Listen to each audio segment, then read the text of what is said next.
ನಮಸ್ತೆ ಬಂಧುಗಳೇ, welcome to ವಸುಜಯ Malnad ಚಾನಲ್ಗೆ ಮತ್ತೊಮ್ಮೆ ಸ್ವಾಗತ ನಿಮಗೆ. ನಾನು ಇವತ್ತು ಏನೇನು ಅಡುಗೆ ಮಾಡಿದೆ, ಮಧ್ಯಾಹ್ನದಿಂದ ಸಾಯಂಕಾಲ ತನಕ ಏನೇನು ಅಡುಗೆ ಮಾಡಿದ್ದೀನಿ, ಹೇಗೆಲ್ಲ ಮಧ್ಯಾಹ್ನದ ಅಡುಗೆ ಹೇಗೆಲ್ಲ ಪ್ರಿಪೇರ್ ಆಗುತ್ತೆ. ನೀವೆಲ್ಲ ಕೇಳ್ತಾ ಇದ್ರಲ್ವಾ, ಡೈಲಿ ಇಷ್ಟೊಂದು ಅಡುಗೆ ಮಾಡ್ತೀರಾ, ಇಷ್ಟೊಂದು ಪಲ್ಯ ಮಾಡ್ತೀರಾ ಅಂತ. ಇದ್ದರೆ ತರಕಾರಿ ಇದ್ದರೆ 2-3 ಪಲ್ಯ ಮಾಡ್ತೀನಿ, ಇಲ್ಲ ಅಂದರೆ ಏನೂ ಮಾಡಲಿಕ್ಕಾಗಲ್ಲ.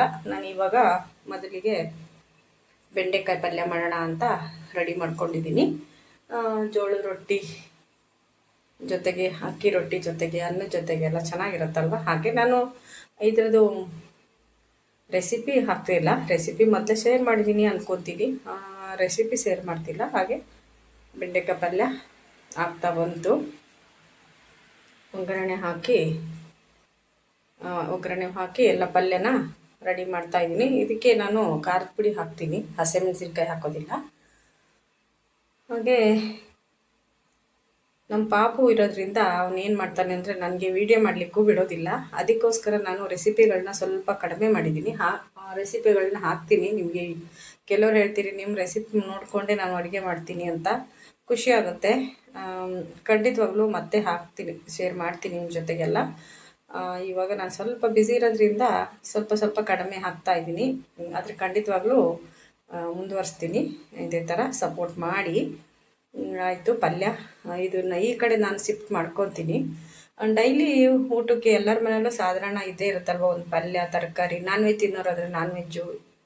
ಗುರುವಾರ ಆಗಿದ್ದರಿಂದ ನಾನು ಇವತ್ತು ಸ್ನಾನ ಪೂಜೆ ಎಲ್ಲ ಮುಗಿಸಿ ಅಡುಗೆಗೆ ಬಂದೆ. ಬೆಳಗ್ಗೆ ಟಿಫನ್ನು ಕೇಸರಿಬಾತು ಉಪ್ಪಿಟ್ಟು ಮಾಡಿದ್ದೆ, ಅದನ್ನು ತಿಂದುಬಿಟ್ಟು ಸ್ನಾನ ಪೂಜೆ ಎಲ್ಲ ಮುಗಿಸಿ ತಿಂಡಿ ತಿಂದು ಇವಾಗ ಅಡುಗೆಗೆ ಶುರು ಮಾಡಿದ್ದೀನಿ. ಸ್ವಲ್ಪ ಹೊತ್ತು ರೆಸ್ಟ್ ಮಾಡಿ. ಹಾಗೆ ನಾನು ನೋಡಿ ಇವಾಗ ಇನ್ನೊಂದು ಕೋಸು ಪಲ್ಯಕ್ಕೆ ರೆಡಿ ಮಾಡ್ತಾ ಇದ್ದೀನಿ. ಆ ಕಡೆ ಒಂದು ಪಲ್ಯ ಬೇಯ್ತಾ ಇದೆ, ಬೆಂಡೆಕಾಯಿ ಪಲ್ಯ. ಈ ಕಡೆ ಇನ್ನೊಂದು ಕೋಸು ಪಲ್ಯ. ಯಾಕೆಂದರೆ ಕೆಲವರು ಕೋಸು ತಿನ್ನೋದಿಲ್ಲ ನಮ್ಮ ಮನೇಲಿ, ಹಾಗಾಗಿ ಬೆಂಡೆಕಾಯಿ ಪಲ್ಯ ತಿನ್ನೋರು ಬೆಂಡೆಕಾಯಿ ಪಲ್ಯ ತಿನ್ಕೋಬೋದು, ಕೋಸು ಪಲ್ಯ ತಿನ್ನೋರು ಅದನ್ನು ತಿನ್ಕೋಬೋದು ಅಂತ ಎರಡನ್ನೂ ಆ ಕಡೆ ಒಂದು ಈ ಕಡೆ ಒಂದು ಮಾಡ್ತಾಯಿದ್ದೀನಿ. ಇದಕ್ಕೆ ಹಸಿಮೆಣಸಿನ್ಕಾಯಿ ಮಾಡ್ತಾಯಿದ್ದೀನಿ. ನಾನೇನು ಪೂರ್ತಿ ವಿಡಿಯೋ ಇದನ್ನು ರೆಸಿಪಿ ಶೇರ್ ಮಾಡ್ತಿಲ್ಲ, ಸುಮ್ಮನೆ ನಿಮ್ಮ ಜೊತೆಗೆ ನಾನು ಏನೇನು ಮಾಡ್ತಿದ್ದೀನಿ, ಹೇಗೆ ಮಾಡ್ತೀನಿ ಅಂತ ನಿಮ್ಮ ಜೊತೆಗೆ ಶೇರ್ ಮಾಡ್ಕೊಳ್ಳೋಣ ಅಂತ ಸುಮ್ಮನೆ ವಿಡಿಯೋ ಮಾಡಿದೆ. ಹಾಗೆ ಹಸಿಮೆಣಸಿನ್ಕಾಯಿ ಖಾರ ಸ್ವಲ್ಪ ಇದ್ದರೆ ಚೆನ್ನಾಗಿರುತ್ತೆ. ನನಗೆ ತುಂಬ ಖಾರ ಅಂದರೆ ಇಷ್ಟ ಆಗುತ್ತೆ. ಅದರಲ್ಲಿ ಇವಾಗ ತುಂಬ ಮಳೆ ಬರ್ತಾ ಇರೋದ್ರಿಂದ ಖಾರವಾಗಿ ಪಲ್ಯ ಇದ್ಬಿಟ್ರೆ ಅಲ್ವಾ ಊಟಕ್ಕೆ. ಯಾರಿಗೆಲ್ಲ ಖಾರ ಇಷ್ಟ ಆಗುತ್ತೆ ಹೇಳಿ, ನನ್ನ ಜೊತೆಗೆ ಹಂಚ್ಕೊಳ್ಳಿ. ಹಾಗೆ ಆಯಿತು ಪಲ್ಯ ಎಲ್ಲ. ಇವಾಗ ನೋಡಿ ನಾನು ರೊಟ್ಟಿ ಮಾಡೋಣ ಅಂತ ಪಲ್ಯ 2 ಆಯಿತು. ಆ ಕಡೆ ಕುಕ್ಕರಲ್ಲಿ ರೈಸಿಗೆ ಇಟ್ಕೊಂಡಿದ್ದೀನಿ, ಚಿಕ್ಕ ಕುಕ್ಕರಲ್ಲಿ. ಹಾಗೆ ಯಾಕೆಂದರೆ ಕಡುಬೆಲ್ಲ ಇತ್ತು, ಕಡುಬು ಬೆಳಗ್ಗೆ ಮಾಡಿದ್ದು ಕೇಸರಿಬಾತು ಸ್ವಲ್ಪ ಇತ್ತು. ಹಾಗಾಗಿ ಅದ್ರ ಜೊತೆಗೆ ನಾನು ಇವಾಗ ಜೋಳದ ಹಿಟ್ಟನ್ನು ಬೇಯಿಸ್ಕೊಂಡು 8-10 ರೊಟ್ಟಿ ಅಷ್ಟೇ ಮಾಡ್ತೀನಿ, ಎಲ್ರಿಗೂ ಬೇಡ ಅಂತಿದ್ರು. ಹಾಗಾಗಿ ಅದ್ರ ಜೊತೆ ಹಂಚಿಟ್ಕೊಂಡು ನೋಡಿ, ನಾನು ರೆಸಿಪಿ ಇದ್ರದ್ದು ಜೋಳದ ರೊಟ್ಟಿ ರೆಸಿಪಿನ ನಾನು ಶೇರ್ ಮಾಡಿದ್ದೀನಿ. ಇವಾಗ ನಾನು ರೊಟ್ಟಿ ರೆಸಿಪಿಯನ್ನು ಮಾಡ್ತಿಲ್ಲ, ಹಾಗೆ ರೊಟ್ಟಿ ಮಾಡ್ತಾಯಿದ್ದೀನಿ ನೋಡಿ. ನಾನು ಹಿಟ್ಟು ಬೇಯಿಸ್ಕೊಂಡು ಮಾಡ್ತೀನಿ, ನಾನು ಕೂರಿಸ್ಕೊಂಡು ಅಂತಾರಲ್ಲ ಆ ಥರ. ಹಾಗೆ ರೊಟ್ಟಿ ಈ ಥರ ನೀರು ಹಚ್ಚಿಬಿಟ್ರೆ ಇದೇ ನಮ್ಮ ಮಲೆನಾಡಲ್ಲಿ ಸ್ಪೆಷಲ್ ಏನಲ್ಲ, ಆದರೆ ನಾನು ಕಲ್ತ್ಕೊಂಡಿದ್ದು ಯಾರ ಹತ್ರನೂ ಅಕ್ಕಪಕ್ಕದವ್ರ ಹತ್ರ ಎಲ್ಲ. ನೋಡಿ ಆಯಿತು ರೊಟ್ಟಿ, ಒಂದಿಷ್ಟು ರೊಟ್ಟಿ ಮಾಡಿದೆ, ಎಲ್ಲ ಮುಗಿತಾ ಬಂತು ರೊಟ್ಟಿ. ಸುಮಾರು ರೊಟ್ಟಿ ಆಯಿತು, ಒಂದು 8 ರೊಟ್ಟಿ ಆಯಿತು ಇಷ್ಟು ಹಿಟ್ಟಲ್ಲಿ.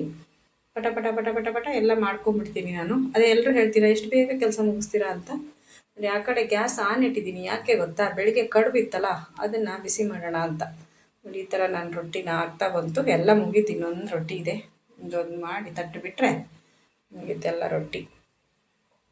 ತುಂಬ ಚೆನ್ನಾಗಿ ಬರುತ್ತೆ ರೊಟ್ಟಿ. ಯಾರಿಗೆ ಮಾಡ್ಲಿಕ್ಕೆ ಬರ್ತಿಲ್ಲ ಅಂಥವ್ರು ಕೂಡ ಮಾಡ್ಕೋಬೋದು, ನನ್ನ ವಿಡಿಯೋ ನೋಡಿದರೆ ನೀವು. ಅಂದರೆ ಈ ವಿಡಿಯೋ ಅಲ್ಲ, ಮೊದಲೇ ನಾನು ಶೇರ್ ಮಾಡಿದ್ದೀನಿ, ರೊಟ್ಟಿ ಮಾಡೋ ವಿಡಿಯೋನೇ ಶೇರ್ ಮಾಡಿದ್ದೀನಿ. ಅದನ್ನು ಈ ಥರ ನಾನು ಚಪಾತಿ ಥರನೇ ಲಟ್ಸ್ಕೊಳ್ಳೋದು, ಚಪಾತಿ ಸೇಮ್ ಚಪಾತಿ ಥರನೇ ಎಲ್ರಿಗೂ. ನೋಡಿ ಇವಾಗ ಶುಗರು BP ಇರೋರಿಗೆಲ್ಲ ಅಕ್ಕಿಗಿಂತ ಜೋಳ ತಿನ್ನಿ ಅಂತ ಹೇಳ್ತಾರೆ, ರಾಗಿ ಜೋಳ, ಅದು ತುಂಬ ಒಳ್ಳೇದಿರುತ್ತಲ್ವ. ಹಾಗಾಗಿ ನಾನು ಕಲ್ತ್ಕೊಂಡಿದ್ದು. ಇವಾಗ ನಮ್ಮ ಮನೇಲಿ ಎಲ್ಲರೂ ತಿಂತಾರೆ. ಮೊದಲೆಲ್ಲ ಸ್ವಲ್ಪ ಜನ ತಿಂತಿರಲಿಲ್ಲ ನಮ್ಮ ಮನೇಲಿ, ಇವಾಗ ಎಲ್ಲರೂ ಮಕ್ಕಳು ಮನೆಯವರು ಎಲ್ಲರೂ ತಿಂತಾರೆ. ಹಾಗಾಗಿ ಹರಿದು ಹೋದ್ರೂ ನೋಡಿ, ಅದು ಚೂರು ಹರಿದು ಕಿತ್ತೋಯ್ತು, ಯಾಕಂದರೆ ಕೆಳಗಡೆ ಹಿಟ್ಟು ಅಂಟಿತ್ತು. ಲಾಸ್ಟ್ ರೊಟ್ಟಿ ಅಲ್ವಾ, ಎಲ್ಲ ರೊಟ್ಟಿ ಆಗೋಯ್ತು. ಎಲ್ಲ ಮಾಡಿಬಿಟ್ಟು ಎಲ್ಲರಿಗೂ ಊಟ ಕೊಡಲಿಕ್ಕೆ ಪಟ ಬಿಸಿ ರೊಟ್ಟಿ ಮಾಡಿ ಕೊಟ್ಟರೆ ಖುಷಿಯಾಗಿ ತಿಂತಾರಲ್ವ. ನೋಡಿ ಬಡ ಬಡ ಬಡ ಬಡ ಬಡ ಬಡ ರೊಟ್ಟಿ ಮಾಡ್ಕೊತೀನಿ. ಸ್ವಲ್ಪ ಫಾಸ್ಟ್ ಮಾಡ್ತೀನಿ ನಾನು, ಹಾಗಾಗಿ ಕೈ ಸ್ವಲ್ಪ ಚುರುಕು ಅಂತಾರಲ್ಲ, ಹಾಗಾಗಿ ಎಲ್ಲ ಕೆಲಸನೂ ಮಾಡ್ಕೋಬೇಕಲ್ವ, ಹಾಗಾಗಿ ಚುರುಕಾಗಿ ಆಯಿತು. ರೊಟ್ಟಿ ಎಲ್ಲ ಬೆಂತು ನೋಡಿ, ಇಷ್ಟ ಸಾಫ್ಟಾಗಿದೆ ರೊಟ್ಟಿ. ಎಲ್ರಿಗೂ ಬಡಿಸ್ತಾ ಇದ್ದೀನಿ ನಾನು ಇವಾಗ. ಎಲ್ರಿಗೂ ಕೊಡೋಣ ಊಟಕ್ಕೆ ಅಂತ ಇವಾಗ ನಾನು ಹಾಕ್ಕೊತಿದ್ದೀನಿ. ಪಲ್ಯಗಳು ಎಲ್ಲ ಜೊತೆಗೆ ಇವತ್ತು ಮೆಣಸಿನ್ಕಾಯಿ ಕರೆದಿಲ್ಲ. ಮಜ್ಜಿಗೆ ಮೆಣಸಿನ್ಕಾಯಿ ಹಪ್ಪಳ ಬೇಡ ಅಂತ ಥರ ಪಲ್ಯ ಇತ್ತಲ್ಲ ಸಾಕು ಅಂತ. ಅದ್ರ ಜೊತೆಗೆ ಉಪ್ಪಿನಕಾಯಿ ಬೇಕಾದರೆ ಹಾಕ್ಕೋಬೋದು, ಮೊಸರು ಆಮೇಲೆ ಹಾಕ್ಕೊತೀನಿ. ಈಗ ಸ್ವಲ್ಪ ತಿನ್ಕೊಂಬಂದು ಆಮೇಲೆ ಈಗ ಅನಾನಸ್ ಹಣ್ಣಿತ್ತು, ಅದ್ರ ಜೊತೆಗೆ ಹಣ್ಣು ಜೊತೆಗೆ ಅದೊಂಥರ ಸ್ವೀಟ್ ಇರುತ್ತೆ, ಹುಳಿ ಇರುತ್ತಲ್ಲ, ಅದ್ರ ಗೊಜ್ಜು ಮಾಡೋಣ ಅಂತ ತಂದೆ. ಅದು ಗೊಜ್ಜು ಮಾಡಲಿಕ್ಕಾಗಿಲ್ಲ. ಹಾಗೆ ಸಾಯಂಕಾಲ 5 ಗಂಟೆ ಕಾಫಿಗೆ ಬಾಳೆಹಣ್ಣಲ್ಲ, ಹಲಸಿನ ಹಣ್ಣಿತ್ತು. ಹಲಸಿನ ಹಣ್ಣಿಂದು ಕಜ್ಜಾಯ ಅಂತ ಮಾಡ್ತೀವಿ ನಾವು, ಮುಳುಕ ಅಂತ, ಅದನ್ನು ಮಾಡಿದ್ದೀನಿ ತಿನ್ನಲಿಕ್ಕೆ. ಏನಾದ್ರು ಬೇಕಲ್ಲ ಸಾಯಂಕಾಲ ಕಾಫಿಗೆ, ಏನಾದ್ರು ಬೇಕೇ ಬೇಕು ನಮ್ಮ ಮನೇಲಿ. ಹೊರಗಡೆ ಹೋಟ್ಲಲ್ಲಿ ಅಲ್ಲಿ ಇಲ್ಲಿ ತಿನ್ನೋದೇ ಇಲ್ಲ. ಮನೆಯಲ್ಲಿ ಡೈಲಿ ಏನಾದರೂ ಒಂದಿರಬೇಕು ಕಾಫಿಗೆ. ಏನಾದರೂ ತಿಂಡಿ ಮನೆಯಲ್ಲೇ ಮಾಡಿದ್ದಾದರೆ ಇಷ್ಟಪಟ್ಟು ತಿಂತಾರೆ. ಹಾಗಾಗಿ ಪಟ ಪಟ ಪಟ ಮಾಡ್ಕೊತೀವಿ. ಇದು ರೆಸಿಪಿ ಶೇರ್ ಮಾಡ್ತೀನಿ ಇನ್ನೊಂದು ಒಂದು ವಾರದಲ್ಲಿ. ಈ ವಾರದಲ್ಲೇ ಬರುತ್ತೆ ರೆಸಿಪಿ. ಇನ್ನೂ ನಾನು ರೆಸಿಪಿ ಅದನ್ನು ಮಾಡಲಿಲ್ಲ, ಯಾಕಂದ್ರೆ ನಾನು ಹೇಳ್ದೆ ಅಲ್ಲ, ಪಾಪು ಇರೋದ್ರಿಂದ ನಾನು ರುಬ್ಬೇಕಾದ್ರೂ ಬಂದು ಜಗ್ತಾ ಇರ್ತಾನೆ. ಹಾಗಾಗಿ ರೆಸಿಪಿಗಳನ್ನ ಕ್ಲೀನಾಗಿ ಮಾಡಲಿಕ್ಕೆ ಆಗ್ತಾಯಿಲ್ಲ. ಅದಕ್ಕೆ ಪಟ ಪಟ ಪಟ ಪಟ ಮಾಡ್ಕೊಂಬಿಡ್ತೀನಿ. ಅವನು ಆ ಕಡೆ ಈ ಕಡೆ ಇರಬೇಕಾದ್ರೇ ಮಾಡ್ಕೊಂಬಿಡ್ತೀನಿ.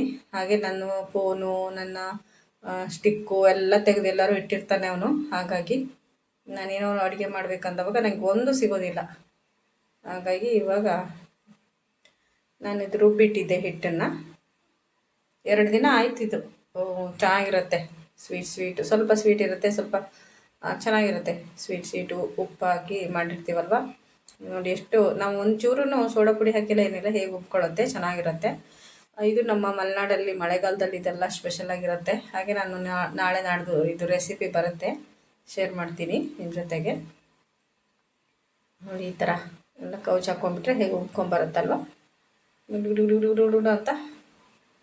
ಹಾಗೆ ಕಾಫಿ ಕುಡಿಯೋರಿಗೆ ಕಾಫಿ, ಟೀ ಕುಡಿಯೋರಿಗೆ ಟೀ. ಯಾರೆಲ್ಲ ನನ್ನ ಚಾನಲ್ ಸಬ್ಸ್ಕ್ರೈಬ್ ಮಾಡದೆ ನೋಡ್ತೀರಾ, ಪ್ಲೀಸ್ ಸಬ್ಸ್ಕ್ರೈಬ್ ಮಾಡ್ಕೊಂಡು ನೋಡಿ. ಹಾಗೆ ಶೇರ್ ಮಾಡಿ ವಿಡಿಯೋನ, ನಿಮ್ಮ ಗೊತ್ತಿರೋರಿಗೆಲ್ಲ ಶೇರ್ ಮಾಡಿ, ಸಪೋರ್ಟ್ ಮಾಡಿ. ವಿಡಿಯೋ ನೋಡಿದ್ದಕ್ಕೆ ಧನ್ಯವಾದಗಳು. ಹಾಗೆ ನೋಡಿ ಆಯಿತು, ಕಜ್ಜಾಯ ಎಲ್ಲ ಆಯಿತು. ಎಷ್ಟು ಬೇಕೋ ಅಷ್ಟು ಮಾಡಿಕೊಂಡೆ. ಹಾಗೆ ನಾನು ಕಾಫಿ ಸೋಸೋದಿಲ್ಲ, ಅವರಿಗೆಲ್ಲ ಟೀ ಮಾಡಿಕೊಟ್ಟೆ. ನನಗೆ ಕಾಫಿ ನಾನು ಸೋಸ್ಕೊಳ್ಳೋದಿಲ್ಲ, ಹಾಗೆ ಕುಡಿಯೋದು. ಯಾಕೆ ಅಂದರೆ ನಂಗೆ ಅದು ಕೆನೆ ಎಲ್ಲ ಇದ್ದರೂ ನನಗೆ ಇಷ್ಟ.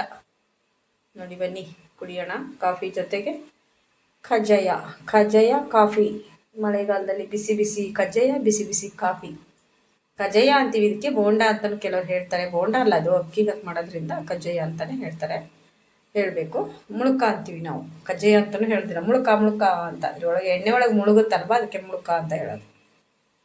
ಅಂತ ತುಂಬ ಚೆನ್ನಾಗಿದೆ. ಬಿಸಿ ಇದೆ, ತಿನ್ಲಿಕ್ಕೆ ಆಗ್ತಾಯಿಲ್ಲ. ಅದು ಬಿಸಿ ಇದ್ದರೆ ತಿನ್ಲಿಕ್ಕಾಗಲ್ಲ, ಸ್ವಲ್ಪ ತಣ್ಣಗಾಗುತ್ತೆ ನೋಡಿ. ಕೈಯಲ್ಲಿ ಇಟ್ಕೊಂಡಿದ್ದೀನಿ ನಾನು, ಆ ಕಡೆ ಈ ಕಡೆ ಹಾರಿಸ್ತಾ ಇದ್ದೀನಿ. ಅಯ್ಯೋ ಇದ್ದೇ ಹೋಯ್ತು. ಬಿಸಿ ಇದೆ, ಸುಟ್ಟೋಗುತ್ತೆ ಎಲ್ಲ. ಆ ಕಡೆ ಏನೋ ಇಟ್ಟಿದ್ದೆ, ಅದು ಆರೋಯ್ತು. ಟೀಗೆ ಇಟ್ಟಿದ್ದೆ ಆ ಸೈಡು. ಅಡುಗೆ ಓಕೆ. ವಿಡಿಯೋ ನೋಡಿದ್ದಕ್ಕೆ ಧನ್ಯವಾದಗಳು. ಬಾಯ್.